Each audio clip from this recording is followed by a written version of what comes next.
why do we have to wash our hands for 20 seconds? I don't know if that question has crossed your mind, but it definitely has crossed mine. And I tried to look into it to see, how does soap actually kill viruses and bacteria?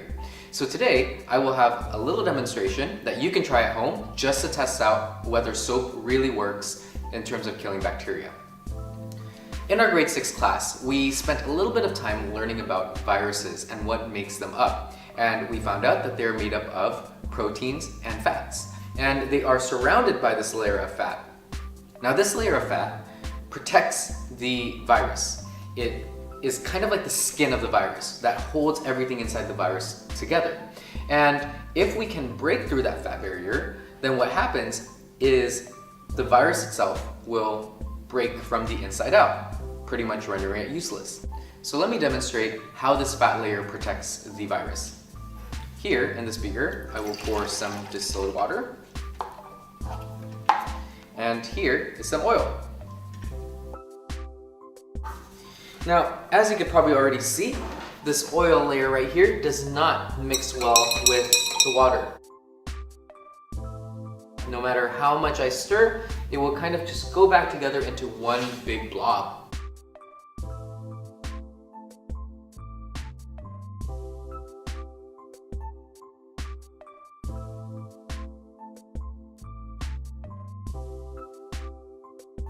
As you wash your hands, if you only wash your hands with water, the water will simply just go past the virus. It will go past the layer, not do anything to it at all because of this layer right here. So in order to kill the virus, what we have to do is we have to break this layer apart. And this is where we have our handy dandy soap. Take a look at what happens if I pour soap into this beaker. Okay, so because there's quite a lot of it, I'm going to pour quite a bit of soap.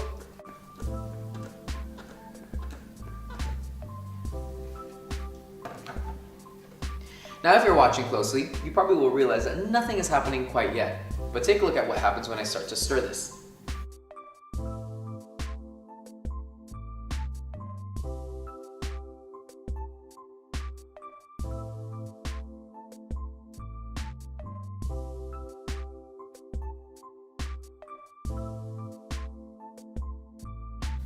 Look at what the soap does.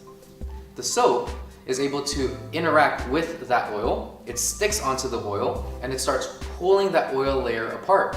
And so now, instead of getting one big blob of oil, you get these little bubbles of oil. Now try to imagine how this works in a virus. So a virus is made up of several things, like proteins and fat. And this outer layer right here is actually made up of that fat. So based on that demonstration, you should be able to see that when you wash with water, when you wash your hands with water, water will simply go around the fat layer that's surrounding the virus, which means that the virus is unaffected at all. But if you wash your hands with soap, then what the soap does is it interacts with this fat layer and it actually starts breaking it apart, just like you saw with the demonstration just now. And ultimately, what it does is the soap pulls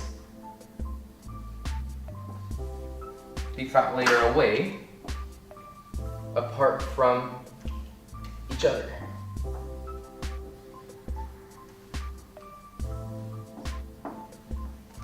Which then exposes the inside of the virus. And now the virus can no longer survive because nothing is holding it together anymore.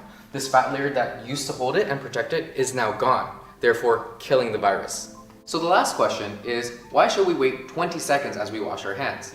Well, if you take a look at the process, even when I didn't do anything to it yet, the soap didn't quite interact with the oil. And once it did take some time.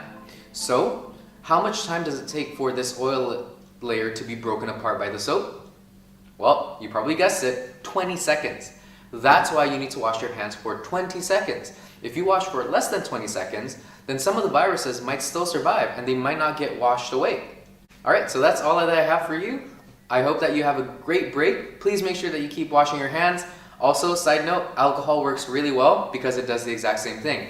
And if you want to test this out at home, just get a little bit of oil, get a little bit of water, and get a little bit of your hand soap and test it out and see what happens.